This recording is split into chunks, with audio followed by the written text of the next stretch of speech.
brass is lubricated with wax to reduce friction between the brass and the die. The brass is then pressed into the die where two processes occur. The mouth, neck, and body are reshaped and the primer is punched out from the bottom of the brass.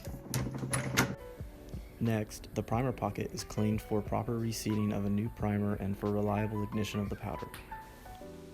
The dimensions of the brass are looked up in a reloading table. The dimensions we care about is the brass length. If the brass length is not to spec, the case will not chamber or will not properly seat, resulting in high gas pressure escaping into the chamber and into the shooter's face. The brass is cut down to length of 2.484 inches using a case cutter. It's basically a small hand-driven lathe. Then, the case mouth is chamfered and deburred for proper bullet seating. Next, a primer is pressed back into the primer pocket. The primer needs to be just deeper than flush. If the primer pocket is above the base of the brass, the inertia of the free-floating firing pin could detonate the primer before the trigger being pulled. If it is too deep, then the firing pin could not reach the primer and no detonation will occur. The specs for this antiquated round are not available.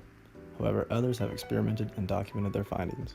Others have chronographed military surplus M2 ball and then experimented with various bullet and powder weights to replicate the speed of surplus M2 ball.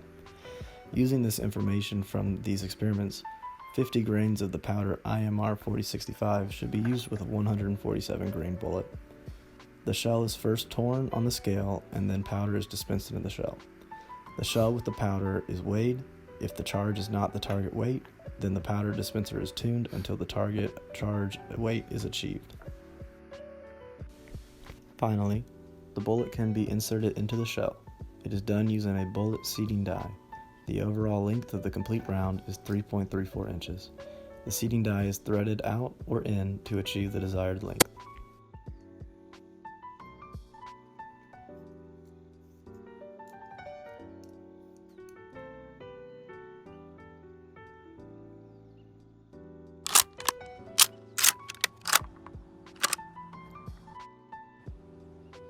There you go.